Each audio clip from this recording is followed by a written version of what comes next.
Hi, how are you guys? Good? My name is Stephany Dominguez, and today I am going to talk about a topic that at some point in our lives is going to affect us, and probably some of you already have experienced. I am going to talk about drastic changes in life. Today I am going to use as a reference a poem. Is called Destined to Fly and is by Ashley Hyder. So I just want to start talking to you a little bit about myself. I grew up in Dominican Republic. I came here in 2013, and I come from a female family, basically. My mom is typical mom. She works all the time, almost not every day we had that connection. My grandmother was there every single minute of my life. And I have my sister who is 1 year apart from me. I'm the oldest, by the way. And always I went to school.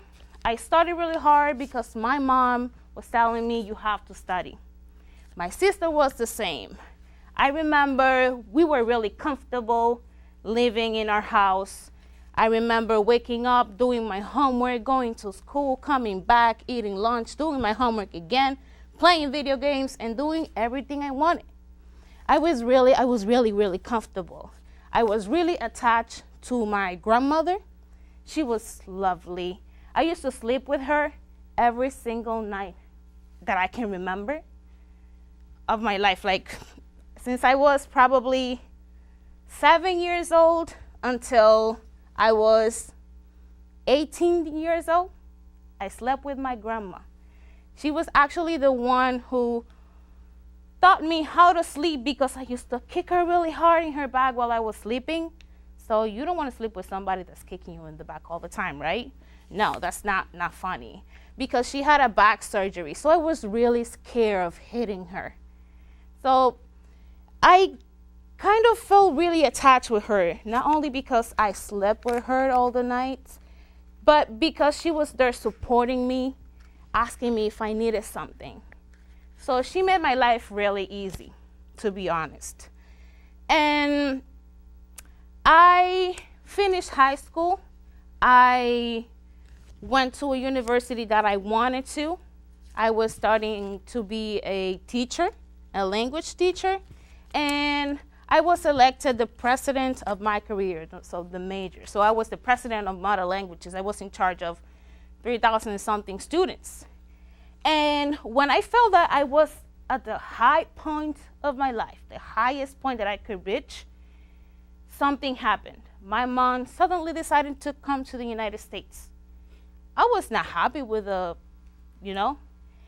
was certainly disturbed because 2 years before that happened, I had a newborn little brother. He was my baby. I used to think that I was teaching him everything I know. I was form him. I was gonna form him, right? So I was like loving my brother, loving my life, looking for a real good job. I applied for many jobs. And then my mother comes and tells me that we're going to the United States. I was like, I don't want to go. I'm comfortable in here. I don't want to go. She said, we are going to have a better life there. We are going to be good there. But I was totally devastated. I didn't want to hear anything about it. So here is where I'm going to start reading the poem, and then I'm going to relate it to my situation, how I feel. So it says, I remember the day we met, too young to see the danger. I didn't know the devil you were, that you'll fill me with so much anger. I created this comfort zone in my life, and I did not understand that changes. Everything in your life, it changes. You cannot have something for granted in your life because suddenly it can change as this. And I thought I had control over my plans, over my decisions, but I didn't. My mom was the head of the family. I had to do what she said. I had to follow her rules. So I had nothing to do.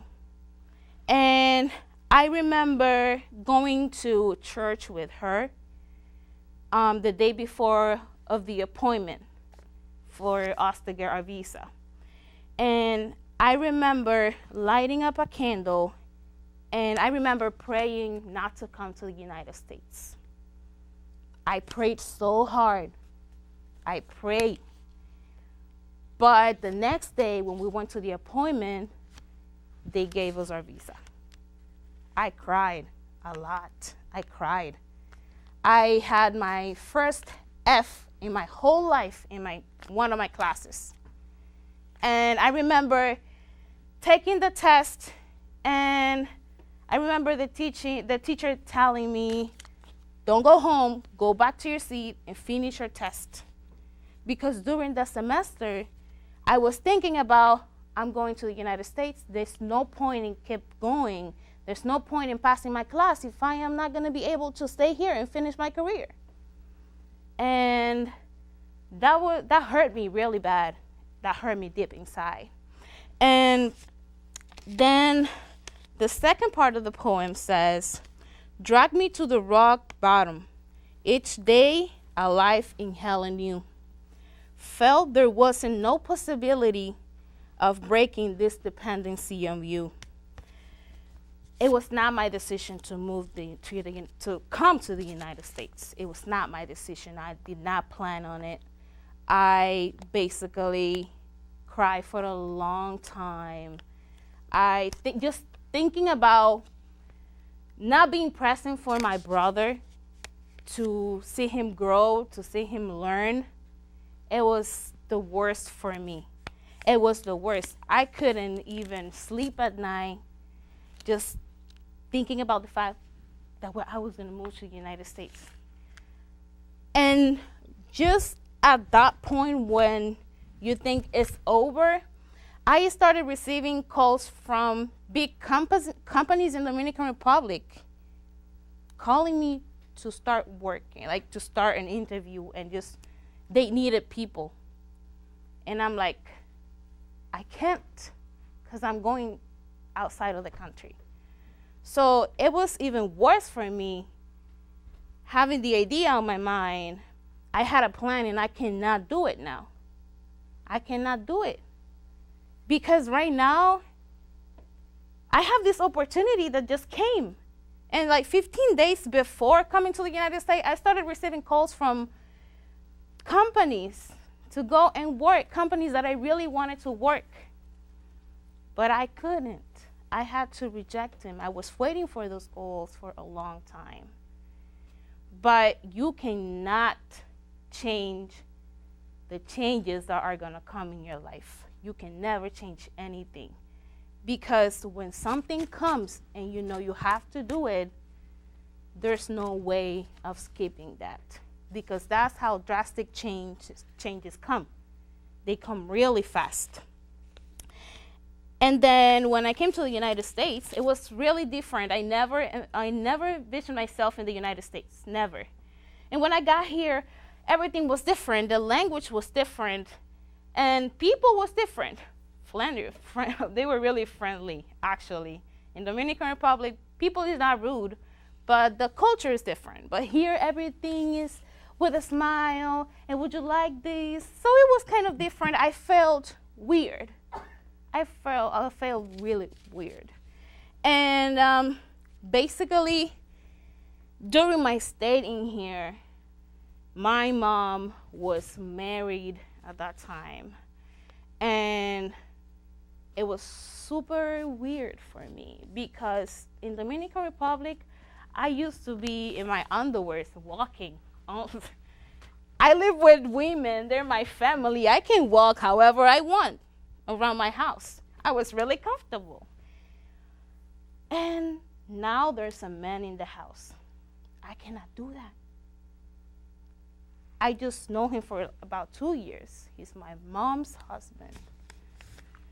So I remember we came at the beginning, we came in, it was only 1-bedroom apartment. I remember me and my sister sleeping in the living room. And I came from a house that had 3 bedrooms, 2 bathrooms. We had 2 living rooms. It was a big house, and now we are in a really small apartment. I didn't know what to do. I don't have privacy. I just have the bathroom. That's the only door in the whole apartment. How am I going to do now? I'm away from my friends. I'm away from my studies. I'm away from my little brother, from my grandmother. I slept with her for my whole life, and now I don't have her. How am I going to sleep now? I didn't know what to do. I did not know what to do. And problems came with immigrations because I had 18 years old at that time, and they said that was the limit for children of the fiancé to get a visa. So I already passed the limit because I'm already 18 years old. So I cannot get a residence card. My sister can. She's still 17, but I cannot. And everywhere we went, they said, she's already 18 years old. There's nothing we can do. 2 years passed. My visa already expired. My mom didn't want me to go back to Dominican Republic. She said, you're my daughter. I'm not going to let you go. You have to stay here. This is where you belong, with me, with your sister.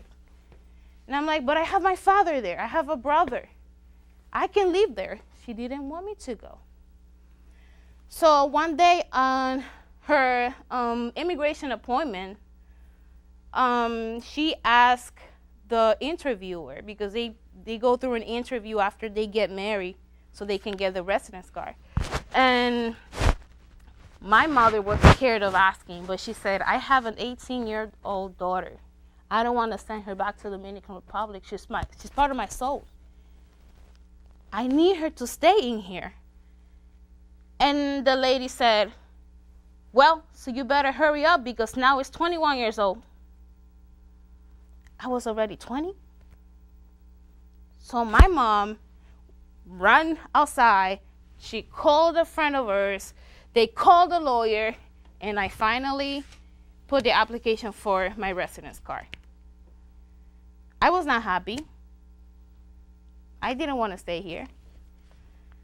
In those 2 years, I gained over 50 pounds that I didn't have at the moment. I gained stretch marks because I gained weight really fast. And basically, I stayed all day at home. I didn't want to go out. I didn't want to make friends. I didn't want to call anybody to go out. My sister was in there. She was kind of in the same situation. But one day she decided that it was time to stop. We were waiting for a residence card. It got lost, by the way, twice. So we had to wait even more time. And so my sister one day said, this is enough. And that's when she came to Capital Community College. She decided to register both of us in the ESL program. She told me right after. I was like, why did you do that? I don't have the strength to do this right now. But she did it anyways. My mom was telling me to go to the ESL placement test. And just because I got real tired of her telling me and always buzzing in my ears, I said, okay, I'm going to do it. I came, I took the placement test, and they placed me on level 3. And then everything, when I first started the classes, everything started having colors again because I met people that had the same situation I was going through. They came in here, they started everything new. I was not even thinking about starting everything new. And this is where I going to go to the third part of the poem. Family and friends could never understand, couldn't hear my silent plea. They didn't know what to see. The sick effect you had on me. I was so comfortable in Dominican Republic and then drastically came to the United States. I felt really bad. My family did not understand that. For them, they were doing a favor to me. And that part I did not get. Why, if you're my mother, if you're my sister, why, if you're my cousin, my aunt, why do I feel like you are attacking me, telling me all the time that this is the best thing for me? I did not understand that at that moment because I was so angry. I was so mad at life and how everything changed, how I had to change my whole life and start all over when everything I did in the Dominican Republic cost me so much to get. But they didn't get that. They were all the time telling me I was not grateful enough. All the time. But I didn't get their point at the beginning. And when I first got here in Capital, I started thinking, here I can study whatever I want. Starting all over again is not bad. It's just a new chance. And it took me a while for me to understand that. It took me a long time. And I didn't feel like I was doing the wrong thing at that time. I met new people. I did a lot of things to help others because I had the opportunity to study English. But there's people that don't know English at all. There's people that come in here and they probably know how to say, hi, how are you? My name is la la la. But that's the only thing they know. That's the only thing they know. And then there's one day that I did a click and my mind started changing. And here is when the fourth part of the poem comes. Then one day it's happened. Most amazing hope one moment brings. And I decided then and there that I will grow up my wings. When I first realized that I had a new world of possibilities, I decided to join LASA, the Latin American Student Association here at Capital. And I had the opportunity to meet with more people from the Latino community. I started to feel comfortable. I was like, I still hate the change, but I feel comfortable now. Being in this small circle, it was really small. And I still have my family here, part of it. I can still go and visit my brother. I can still call him. And basically, I started seeing the world a little different. I started to see how everybody around me started talking to me. How can I help you? How are you doing? How is this going in your life? I didn't have anything new but Capital, to be honest. But after that, I started thinking, I can just go outside of Capital. I can start with my mom at home. She suffered seeing me how I was suffering. But she didn't say it because that's not her personality. It's just my mom. She's kind of like a old person. I don't show my emotions, but I just see you. And I decided to back up a little bit and tell the world, or at least my small world, I'm gonna give it a try. And after a couple of months, knowing people, a couple of months talking, a couple of months getting help because I had to go to therapy. It was the weirdest thing. It was the weirdest thing, but it helped a lot. And here is when the fifth part of the poem comes. I will deal with my pain. I will swallow my pride. I will deal with my life of rubble. I'm prepared for this difficult ride. There's one point in your life when you need to stop. Don't move. Stop breathing for like 5 seconds. And you need to say, I can deal with this. I'm a human being. I was designed to blend in situations. I'm here because I was supposed to be here. I mean, I pray not to come. I believe in God, and I pray not to come. If he wants me here, it's because I have to be here. So let me just do a couple of steps forward and start experiencing new things. Start talking to people, knowing people. Just blend with the situation. If you were comfortable in your life before, look for things to feel comfortable in your life now. Start working with what you have, with what people give you. Start working with yourself. Because before, I made a plan, and I thought it was going to work perfectly. But it changed. Plans change. They all the time change. And there's no way you are going to stop any of your changes. There is no way. So for the last part of the poem, as it reads, if it kills me to leave you, then I will gladly die. Because with you, I am only surviving, and I have been destined to fly. I am destined to fly. You are. All of you are. Everybody in the world is destined to fly. Because you know yourself. You know what you are capable of. And if you still don't know, hold it a little longer. Start talking to someone.